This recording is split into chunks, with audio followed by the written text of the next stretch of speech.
Hello my dear students, welcome to science and technology topics. మనం ఈ టాపిక్లో ఈ వీడియోలో మనం ఒక సైన్స్ అండ్ టెక్నాలజీ టాపిక్ని చెప్పుకుంటున్నాము. అదేంటంటే క్లోనింగ్.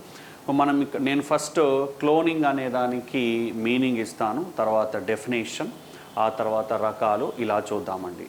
సో క్లోన్ అనే దానికి మీనింగ్ ఏంటి అంటే కొమ్మ లేదా రెమ్మ అని అర్థం. సో కొమ్మ రెమ్మ అంటే మొక్కలండి. మరి ఇక్కడ క్లోనింగ్ అంటే జంతువుల్లో ఉన్నత స్థాయి జంతువుల్లో జరుగుతుంది. ఈ రెండింటికి ఏ సంబంధం? ఎందుకు క్లోనింగ్ అనే దాన్ని కొమ్మ రెమ్మ అనే మీనింగ్తో చూస్తున్నారు అంటే, ఏ విధంగానైతే మొక్కలు కొమ్మలతో ప్రత్యుత్పత్తి జరుపుకుంటాయో లేదా కాండాలతో ప్రత్యుత్పత్తి జరుపుకుంటాయో అవి ఒకే రకంగా ఉంటాయండి. అన్నీ ఒకే రకంగా ఉంటాయి. ఇక్కడ కూడా అంతే. క్లోనింగ్ ద్వారా అంటే ఒక జంతువు నుంచి క్లోనింగ్ ద్వారా ఉత్పత్తి అయినటువంటి జంతువులన్నీ ఒకే రకంగా ఉంటాయి. ఈ మీనింగ్లో అక్కడ క్లోనింగ్ అంటే కొమ్మ రెమ్మ అని పేరు పెట్టడం జరిగింది. ఇకపోతే క్లోనింగ్ డెఫినేషన్ చూద్దామండి. సో ఒకే రకమైనటువంటి జీవులను జిరాక్స్ కాపీ లాగా ఒక అచ్చుగుద్దినట్టుగా సో ఒకే రకమైనటువంటి జీవులను జంతువులను సృష్టించడాన్ని మనం క్లోనింగ్ అంటాం. సో ఇక్కడ క్లోనింగ్ని మనము ఉన్నత స్థాయి జంతువులకు అప్లై చేస్తున్నామండి. ఒకే రకమైనటువంటి జంతువులను జీవులను సృష్టించడాన్ని మనం క్లోనింగ్ అంటాము. ఇది జంతువులలో అలైంగిక ప్రత్యుత్పత్తితో సమానము. క్లోనింగ్ అనేది జంతువులలో ఏ రకమైన ప్రత్యుత్పత్తి ప్రక్రియ అంటే అలైంగిక ప్రత్యుత్పత్తితో సమానము. అలైంగిక ప్రత్యుత్పత్తి అంటే సంయోగ బీజాల కలయిక లేకుండా జరిగేటటువంటి ప్రత్యుత్పత్తిని అలైంగిక ప్రత్యుత్పత్తి అంటారు. ఇది లైంగిక ప్రత్యుత్పత్తికి రివర్స్ అండి. లైంగిక ప్రత్యుత్పత్తిలో సంయోగ బీజాలు స్త్రీ పురుష సంయోగ బీజాల కలయిక ఉంటుంది, అంటే ఫలదీకరణం ఉంటుంది, సంయుక్త బీజం ఏర్పడుతుంది, ఇలా జరుగుతుంది. కానీ ఇక్కడ స్త్రీ పురుష సంయోగ బీజాల కలయిక లేకుండానే ప్రత్యుత్పత్తి జరుగుతుంది. కాబట్టి ఇదేంటండి అలైంగిక ప్రత్యుత్పత్తితో సమానము. ఇది డెఫినేషన్ మీనింగ్ అండి. ఇప్పుడు రకాలు చూస్తున్నాము. క్లోనింగ్ రకాలు. క్లోనింగ్ ఎందుకు జరుపుతున్నాము అనే దాన్ని బట్టి ఇక్కడ రెండు రకాలండి. ఒకటి చికిత్సకు ఉపయోగపడే క్లోనింగ్, దీన్ని థెరాప్టిక్ క్లోనింగ్ అంటాం. రెండవది ప్రత్యుత్పత్తి క్లోనింగ్ అంటాం, రిప్రొడక్టివ్ క్లోనింగ్ అంటాం. మనము క్లోనింగ్ ద్వారా సంయుక్త బీజము పిండాన్ని సృష్టించి వాటి నుంచి వచ్చినటువంటి మూలకణాలను చికిత్సకు ఉపయోగిస్తే దాన్ని మన చికిత్సకు ఉపయోగపడే క్లోనింగ్ లేదా థెరాప్టిక్ క్లోనింగ్ అంటాం. థెరాప్టిక్ అంటే చికిత్సకు. నెక్స్ట్ క్లోనింగ్ ద్వారా పూర్తి జంతువును సృష్టిస్తే దాని ప్రత్యుత్పత్తి క్లోనింగ్ అంటాం. ఇదేంటి అనేది నెక్స్ట్ స్లైడ్లో మీకు క్లారిటీ ఉంటుందండి. అప్పటిదాకా కొంచెం వెయిట్ చేయండి. నెక్స్ట్ క్లోనింగ్ మూల సూత్రం ఏంటి అంటే somatic cell nucleus transfer, SCNT. దీన్నే మనం దేహ కణ కేంద్రక మార్పిడి అంటాం. కొన్ని పుస్తకాల్లో కొందరు ఆథర్లు శాకీయ కణ కేంద్రక మార్పిడి అంటారంటే అది రాంగ్. శాకీయ అనే పదం మనకి ఇక్కడ మొక్కలకు మాత్రమే వాడాలి. కాబట్టి కరెక్ట్ టర్మ్ ఏంటంటే దేహ కణ కేంద్రక మార్పిడి. సొమాటిక్ సెల్ న్యూక్లియస్ ట్రాన్స్ఫర్ ఇంగ్లీష్లో గుర్తుపెట్టుకుంటే మనం బాగా ఉంటుంది. SCNT somatic cell nucleus transfer అనేటటువంటి సూత్రం పైన, మూల సూత్రం పైన క్లోనింగ్ అనేది ఆధారపడి ఉంటుంది. ఎలా ఉంటుందో నెక్స్ట్ స్లైడ్లో క్లియర్గా చూద్దాం.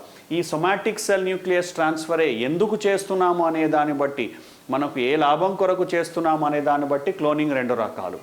ఈ సొమాటిక్ సెల్ న్యూక్లియర్ ట్రాన్స్ఫర్ ఏ పర్పస్లో చేస్తున్నాం అనే దాన్ని బట్టి క్లోనింగ్ రెండు రకాలు.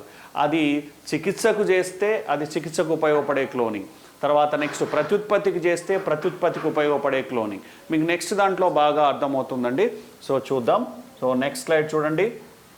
ఈ స్లైడ్లో చూడండి, మొక్కలన్నీ ఒకే రకంగా ఉన్నాయి. మొక్కలన్నీ ఒకే రకంగా ఉన్నాయి. ఈ విధంగా జంతువులు కూడా ఒకే రకంగా ఉంటాయి అని అర్థంలో ఈ పేరు పెట్టడం జరిగింది.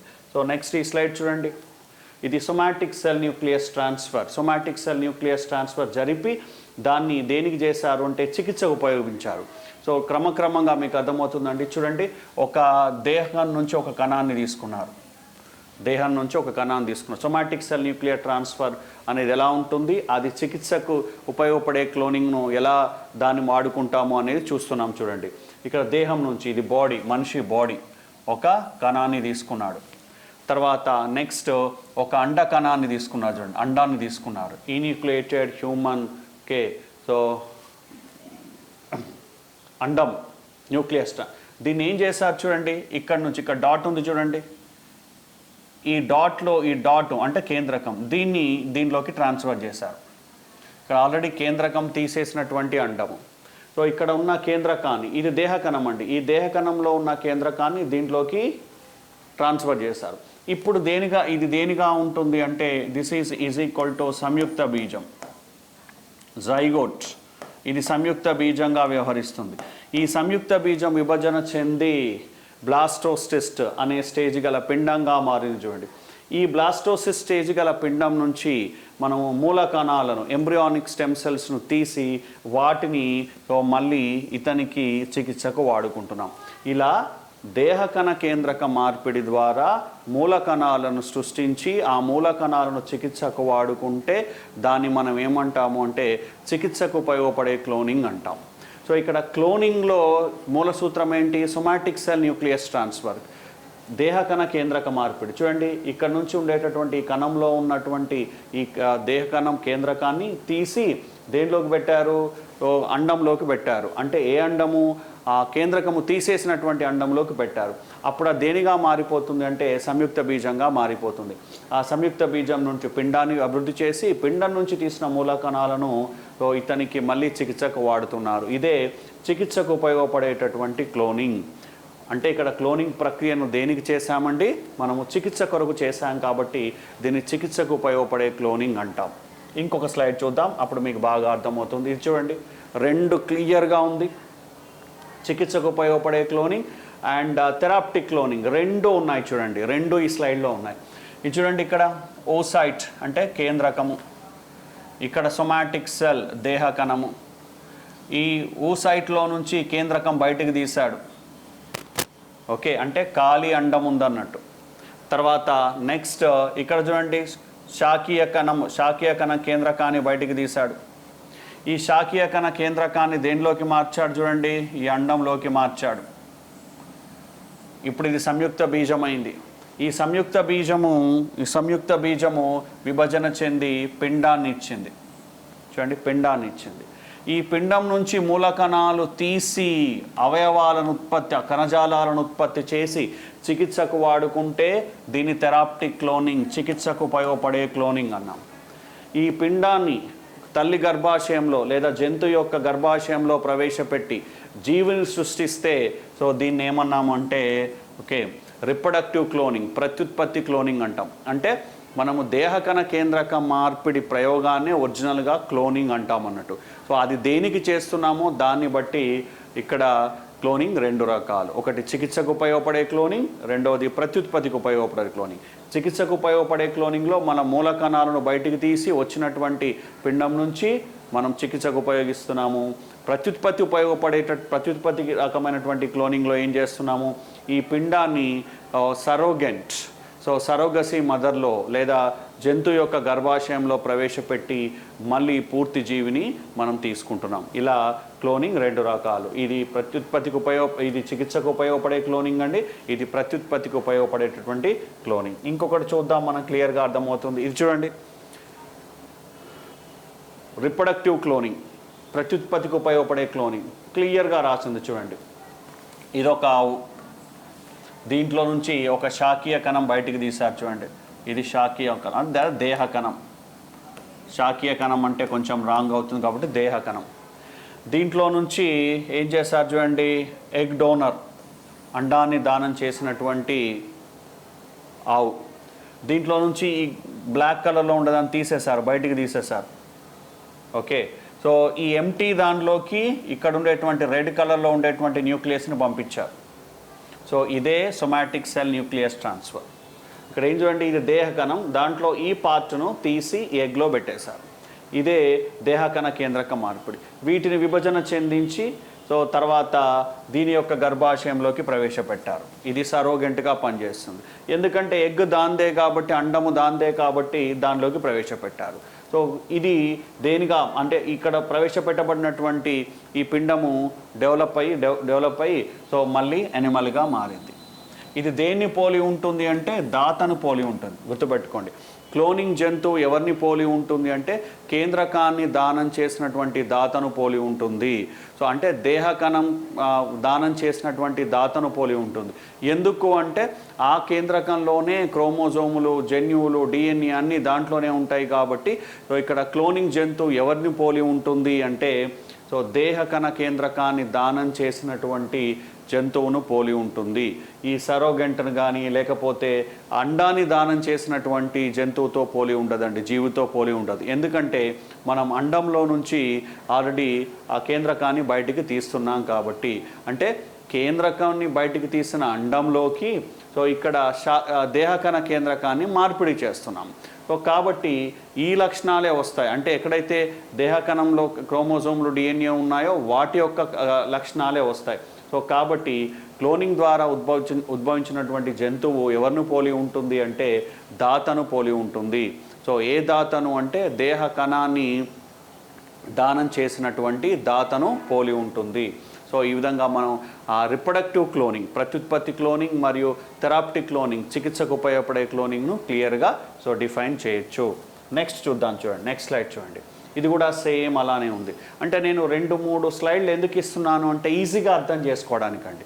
మీరు డయాగ్రామ్ చూసి డైరెక్ట్గా నేరుగా సో అర్థం చేసుకోవచ్చు. దీంట్లో చూడండి, ఇక్కడ ఇది సొమాటిక్ సెల్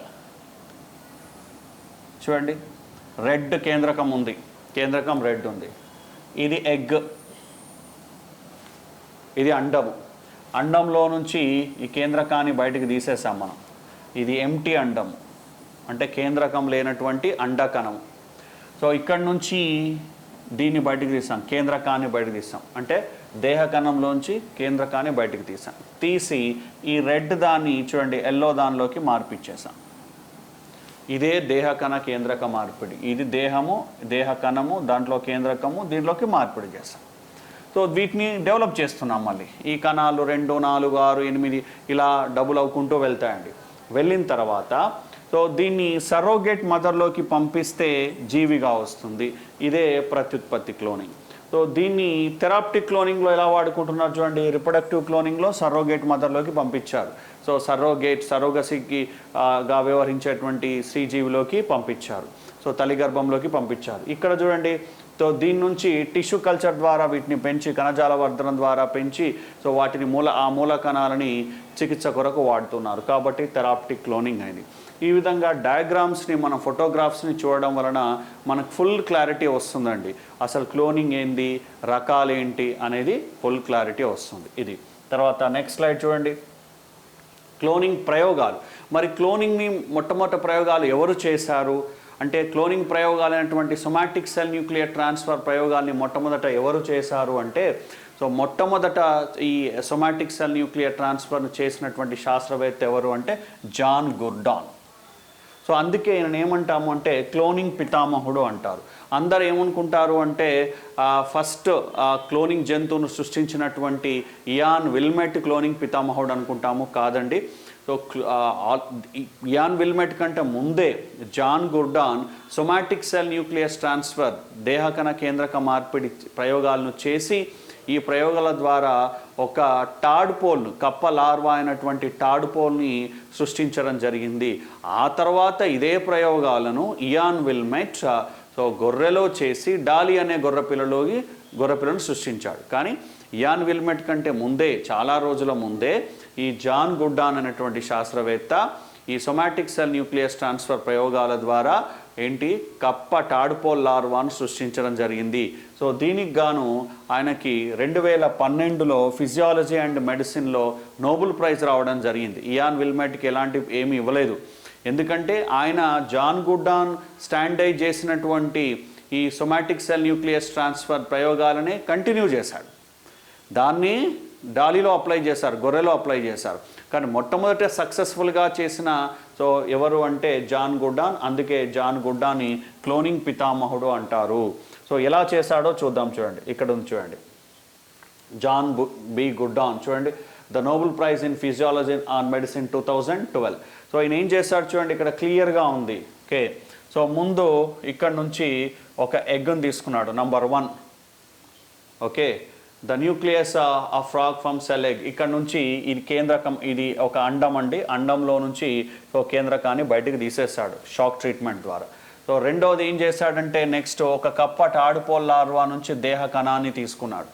సో ఈ దేహ కణంలో ఇక్కడ కేంద్రకం ఉంది. ఈ కేంద్రకాన్ని ఏం చేశాడు, ఈ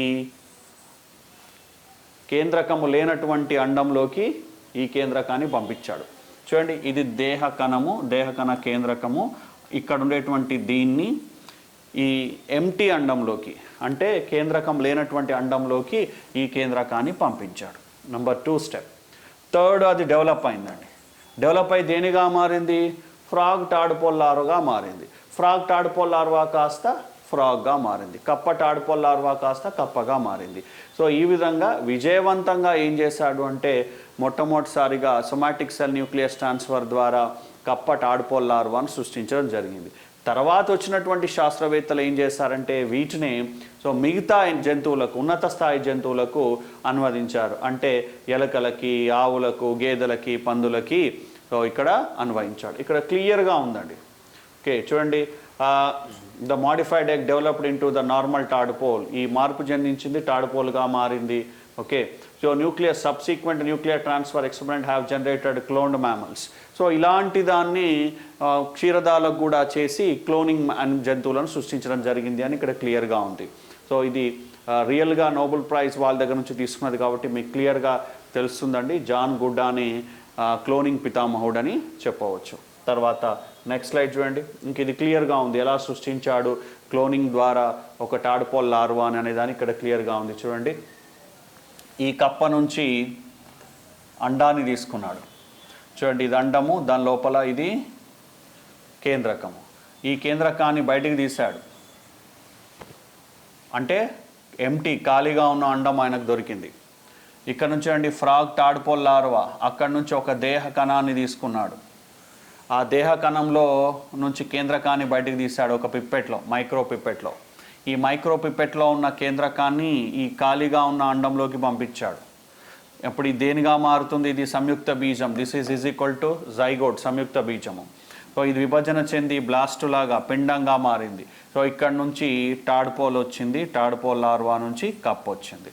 సో ఇలా మొట్టమొదటిసారిగా జాన్ గుడాన్ కప్పలో సొమాటిక్ సెల్ న్యూక్లియర్ ట్రాన్స్ఫర్ చేసి విజయవంతంగా కప్ప టాడ్పోల్ లార్వాను సృష్టించడం జరిగింది.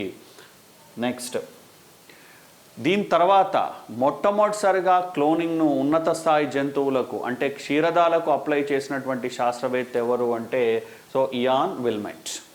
ఇయాన్ విల్మెట్ రోస్లిన్ ఇన్స్టిట్యూట్, స్కాట్లాండ్లోని రోస్లిన్ ఇన్స్టిట్యూట్కి సంబంధించిన వ్యక్తి. అతను మొట్టమొదటిసారిగా పూర్తి క్లోనింగ్ జంతువు అయినటువంటి లేదా పూర్తి క్లోనింగ్ క్షీరదమైనటువంటి డాలీని సృష్టించడం జరిగింది. కాబట్టి మొదటి క్లోనింగ్ జంతువు మొదటి క్లోనింగ్ జంతువు ఏది అంటే డాలీ. మొదట సొమాటిక్ సెల్ న్యూక్లియర్ ట్రాన్స్ఫర్ ఎక్స్పెరిమెంట్లు చేసింది ఎవరు అంటే జాన్ గుడాన్. లేదా సొమాటిక్ సెల్ న్యూక్లియర్ ట్రాన్స్ఫర్ ద్వారా మొదటగా సృష్టించినటువంటి జంతువు ఏది అంటే మాత్రం కూడా కప్ప టాడ్పోల్ లార్వా. అలా కాకుండా మొదటి క్షీరదం, మొదటి పూర్తి క్లోనింగ్ జంతువు, ఇలా ప్రశ్నలు అడిగితే మాత్రం ఏంటండి డాలీ అనేటటువంటిది. డాలీ అనేది ఏంటంటే ఒక గొర్రె పిల్ల, గొర్రె క్షీరదం అని అందరికీ తెలుసండి. సృష్టించింది ఇయాన్ విల్మెట్. ఏ ప్రక్రియ ద్వారా అంటే అదే సొమాటిక్ సెల్ న్యూక్లియర్ ట్రాన్స్ఫర్ ద్వారా. ఎప్పుడు సృష్టించాడు అంటే 5th July 1996 అండి. ఇది చనిపోయింది 14th February 2003. ఆల్మోస్ట్ మీకు 7 yearsే బతికిందండి. ఒక గొర్రె జీవితకాలం 14 years, కానీ అది 7 yearsే బతికింది. ఎందుకంటే ఆర్థరైటిస్, హార్ట్ ఫెయిల్యూర్ ఇలా చాలా కారణాలతో అది మరణించింది. అప్పటి నుంచి అప్పుడు శాస్త్రవేత్తలు ఏమనుకున్నారంటే క్లోనింగ్ ద్వారా సృష్టించినటువంటి జంతువులు పూర్తి ఆరోగ్యకరంగా ఉండకపోవచ్చు. ఇది ఊహానే.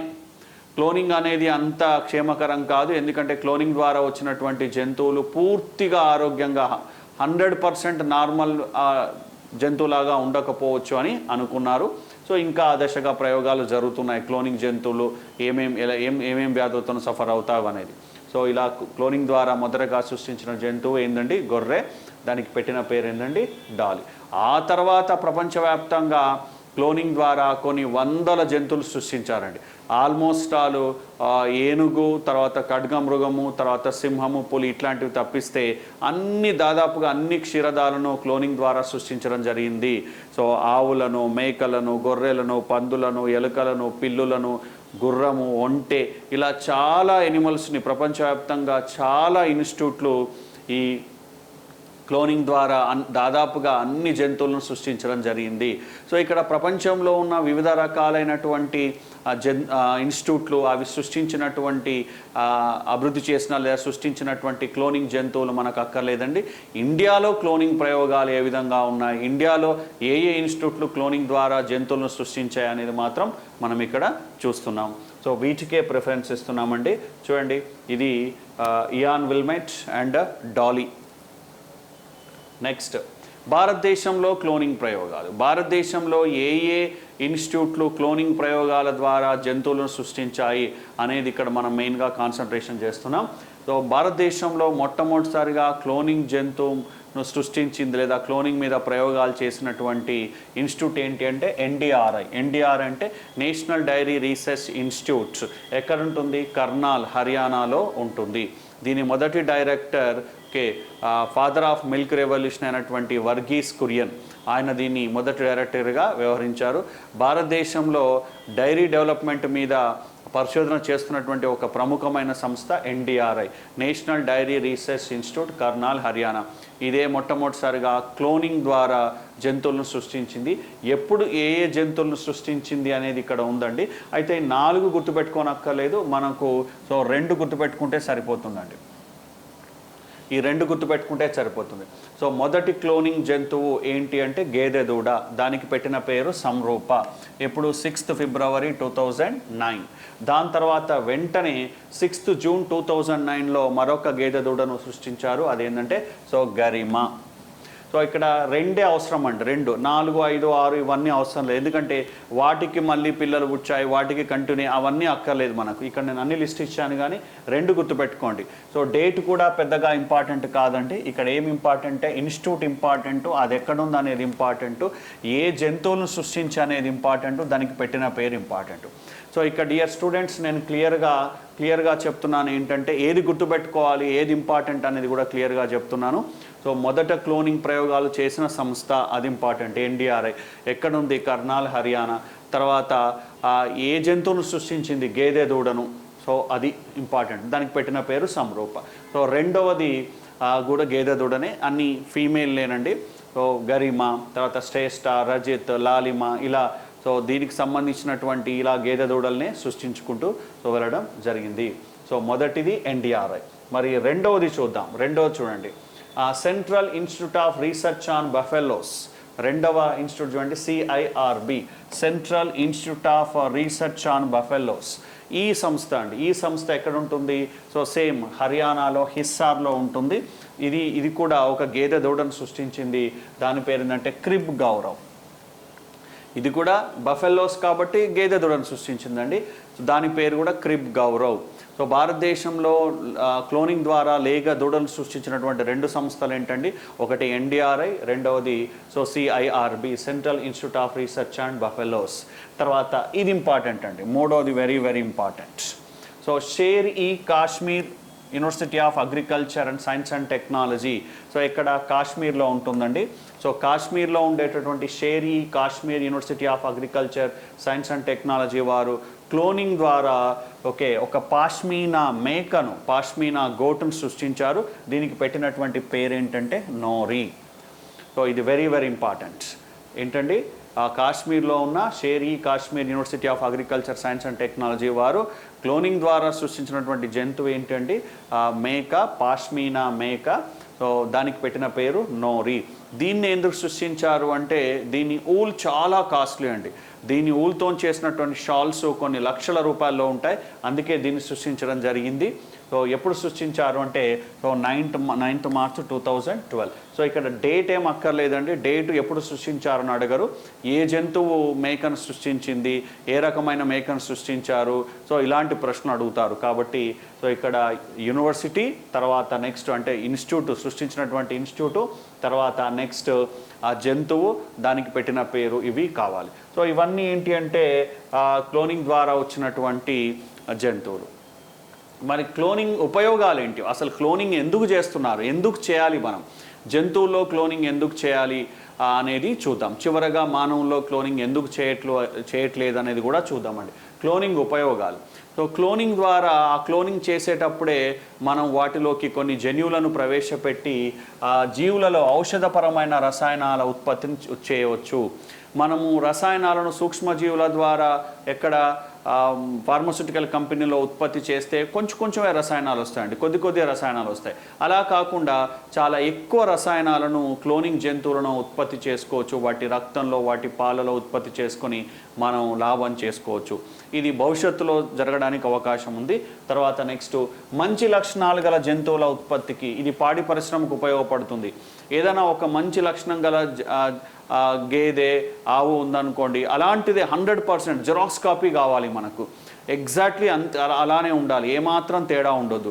సాధారణంగా లైంగిక ప్రత్యుత్పత్తి ద్వారా వచ్చినటువంటి జంతువులు ఎగ్జాక్ట్లీగా ఉండవండి, కొంచెమైనా తేడా వస్తుంది. కానీ మనకు అలాంటివే కావాలి అంటే క్లోనింగ్ అనేది చాలా ఉపయోగపడుతుంది, దాని ద్వారా సృష్టించుకోవచ్చు.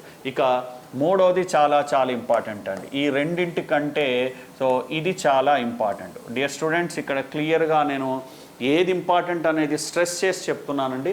మూడవది చాలా ఇంపార్టెంట్. క్లోనింగ్ జంతువులను మనం గ్జీనో ట్రాన్స్ప్లాంటేషన్ కొరకు ఉపయోగించుకోవచ్చు. గ్జీనో ట్రాన్స్ప్లాంటేషన్ అంటే జంతువుల అవయవాలను మానవులకు అమర్చడాన్ని మనం ఏమంటామంటే గ్జీనో ట్రాన్స్ప్లాంటేషన్ అంటాం. అంటే భవిష్యత్తులో పందుల యొక్క గుండెను, పందుల యొక్క కాలేయాన్ని, పందుల యొక్క మూత్రపిండాలని మనుషులకు అమర్చవచ్చు. క్లోనింగ్ ద్వారా సృష్టించినటువంటి జంతువులు ఎలా మాడిఫై చేస్తారు అంటే ఆ క్లోనింగ్ జంతువు నుంచి తీసినటువంటి అవయవము మానవ శరీరము రిజెక్ట్ చేయదండి. సాధారణంగా మనము ఒక వ్యక్తి నుంచి ఇంకో వ్యక్తికి ఏదైనా అవయవాన్ని అమరిస్తే ఆ వ్యక్తి అవయవమే రిజెక్ట్ చేస్తుందండి. ఉదాహరణకి ఒక వ్యక్తికి కిడ్నీ ఫెయిల్ అయింది, 2 కిడ్నీలు ఫెయిల్ అయ్యాయి, వేరొక వ్యక్తి యొక్క కిడ్నీని అతనికి అమర్చాలి. అదంతా సులువు కాదండి. ఆ కిడ్నీని అమర్చుకున్నటువంటి వ్యక్తి యొక్క బాడీ రిజెక్ట్ చేసే అవకాశం ఉంది. దీనికి తగ్గించడానికి ఇంజెక్షన్స్, మెడిసిన్స్ ఇస్తారు. ఇది ఓకే. మరి జంతువుల యొక్క అవయవాలను ఎందుకు మానవులకు మార్చాలి అంటే ఆర్గాన్స్ షార్టేజ్ ఉందండి. ప్రపంచవ్యాప్తంగా, ప్రపంచవ్యాప్తంగా కాదు, భారతదేశంలోనే కొన్ని లక్షలాది మంది ఆర్గాన్స్ దొరక్క చనిపోతున్నారు. అంటే డాక్టర్లు ఉన్నారు, డబ్బుంది, కానీ అవయవాలు దానం చేసే వాళ్ళు లేక ఏటా కొన్ని వేల మంది చచ్చిపోతున్నారు. మరి వాళ్ళందరికీ ఈ గ్జీనో ట్రాన్స్ప్లాంటేషన్ అనేది ఒక వరంగా మారుతుంది. ఫ్యూచర్లో క్లోనింగ్ జంతువులని మనం లేదా జంతువులను క్లోనింగ్ ద్వారా సృష్టించి ఆ జంతువుల యొక్క భాగాలను అంటే అవయవాలను మానవులకు ట్రాన్స్ప్లాంట్ చేయొచ్చు. దీనే మనం గ్జీనో ట్రాన్స్ప్లాంటేషన్ అంటాం. డియర్ స్టూడెంట్స్, ఇక్కడ నేను సైన్స్ అండ్ టెక్నాలజీ చెప్తున్నాను. దీంతో పాటుగా 3 అంశాలు కవర్ అవుతాయండి. ఒకటి బయాలజీ కవర్ అవుతుంది, బయాలజీ ఉన్న బేసిక్స్ కవర్ అవుతుంది, తర్వాత సైన్స్ అండ్ టెక్నాలజీ కవర్ అవుతుంది, కరెంట్ అఫైర్స్ కవర్ అవుతుంది, మన చుట్టుపక్కల జరిగేటటువంటి విషయాలన్నీ కూడా కవర్ అవుతాయి. అంటే అన్ని రకాలుగా ఇది మీకు ఉపయోగపడుతుంది. ఇక్కడ గ్జీనో ట్రాన్స్ప్లాంటేషన్ అంటే ఏంది నేరుగా క్వశ్చన్ కూడా అడగొచ్చండి. ఇది క్లోనింగ్ ఉపయోగాల్లో భాగంగానే కాకుండా డైరెక్ట్గా జంతువుల అవయవాలను మానవులకు అమర్చడాన్ని ఏమంటారు? గ్జీనో ట్రాన్స్ప్లాంటేషన్ అంటారు. అంటే క్లోనింగ్ ద్వారా సృష్టించినటువంటి జంతువులను ఏ విధంగా మార్పు చెందిస్తారంటే ఆ జంతువు యొక్క అవయవాలు మానవ బాడీ రిజెక్ట్ చేయే విధంగా ఫ్యూచర్లో సృష్టించవచ్చు. దాని కొరకు క్లోనింగ్ ఉపయోగపడుతుంది. జంతువులలో ఇంకా పంది యొక్క హార్ట్ మానవునికి చాలా క్లోజ్గా ఉంటుందంట. అంటే సేమ్ పరిమాణంలో సేమ్గా ఉంటుంది. కాబట్టి భవిష్యత్తులో అంటే పంది యొక్క గుండెని మానవుడికి అమర్చేటటువంటి అవకాశం ఉంది. అలా క్లోనింగ్ జంతువును మనం మాడిఫై చేసుకోవచ్చు. అది క్లోనింగ్ ఒక ఉపయోగం. తర్వాత అంతరించిపోతున్నటువంటి జీవుల ఉత్పత్తికి బయోడైవర్సిటీ కన్జర్వేషన్ కొరకు, జీవ వైవిధ్యాన్ని రక్షించడం కొరకు ఒక పద్ధతి ఏంటి అంటే క్లోనింగ్ ద్వారా వన్య జంతువులను సృష్టించడం. జీవులను ఏదైనా ఒక జీవి అంతరించిపోతుంది, కొన్నే ఉన్నాయి, ఒక 3-4 ఉన్నాయి, సాధారణ పద్ధతిలో అవి ప్రత్యుత్పత్తి జరుపుకోవట్లేదు. అప్పుడు ఏం చేస్తారంటే వాటిని క్లోనింగ్ ద్వారా సృష్టించి వాటి సంఖ్యను పెంచుతారు. ఇలా క్లోనింగ్ను చాలా రకాలుగా మనం వాడుకోవచ్చు. ఇవన్నీ క్లోనింగ్ ఉపయోగాలు. అయితే క్లోనింగ్ అనేది ఇప్పుడు ఎలా మారిపోయింది అంటే కమర్షియల్గా మారిపోయిందండి. కొన్ని సంస్థలు, అమెరికాలో ఉండేటువంటి కొన్ని సంస్థలు అయితే క్లోనింగ్ ద్వారా జంతువులను సృష్టించి ఇచ్చేస్తున్నాయి. ఉదాహరణకు అమెరికాలో ఎక్కువ మంది పిల్లుల్ని ప్రేమగా పెంచుకుంటారు. సో అక్కడ మరి ఆ పిల్లి చనిపోతే వాళ్ళ బాధని భరించలేక ఆ పిల్లి బతికున్నప్పుడే దాని కణాలను తీసి క్లోనింగ్ ద్వారా సృష్టించి మరొక పిల్లిని ఇస్తున్నారు. ఇలా కమర్షియల్గా అయిపోయిందండి, అంత ఎక్కువగా అయిపోయింది ఏది క్లోనింగ్ ప్రక్రియ. తర్వాత మానవ క్లోనింగ్ ప్రయోగాలను అన్ని దేశాలు నిషేధించాయి. బాగా గుర్తుపెట్టుకోండి, ఇప్పుడు ఎవరు మానవ క్లోనింగ్ ప్రయోగాలు చేయట్లేదు. క్లోనింగ్ ద్వారా మొదట జంతువును సృష్టించినటువంటి డాలీ తర్వాత కొంతమంది మానవ మీద ప్రయోగాలు చేశారంట, మానవుల మీద క్లోనింగ్ ప్రయోగాలు చేశారు. క్లోనింగ్ మానవుని సృష్టించారు అని అబద్ధం చెప్పారు. సో కాబట్టి అది మళ్ళీ పునరావృతం కాకుండా ఉండడానికి, లేదా చీటింగ్ కాకుండా ఉండడానికి, వివాదాస్పదం కాకుండా ఉండడానికి సో మానవ క్లోనింగ్ ప్రయోగాలను సో అన్ని దేశాలు బ్యాన్ చేశాయండి. కాబట్టి ఇప్పుడు ఎవరు మానవుని క్లోనింగ్ ప్రయోగాలు, పర్టికులర్గా మానవుల్లో ప్రత్యుత్పత్తికి జరిపే క్లోనింగ్ ప్రయోగాల్ని ఎవరూ చేయట్లేదు. మానవుల్లో సొమాటిక్ సెల్ న్యూక్లియస్ ట్రాన్స్ఫర్ను చేసుకోవచ్చు. అది దేనికి ఉపయోగపడుతుంది, దేని వరకు చేసుకోవచ్చు అంటే థెరాప్టిక్ కొరకు, అంటే మూల కణాలను సంగ్రహించడానికి మానవుల మీద సొమాటిక్ సెల్ న్యూక్లియస్ ట్రాన్స్ఫర్ క్లోనింగ్కు చేసుకోవచ్చు. కానీ ప్రత్యుత్పత్తి కొరకు అలాంటి మానవులని ఉత్పత్తి చేయడానికి క్లోనింగ్ అనేది బ్యాన్ చేయడం జరిగిందండి. ఎందుకంటే అది ఫ్యూచర్లో వివాదాస్పదం అవ్వచ్చు, తర్వాత నెక్స్ట్ దాన్ని మిస్యూజ్ చేయొచ్చు. మీరు చూస్తుంటారు స్టోరీలు, మూవీస్లో అలా మిస్యూజ్ చేయొచ్చు.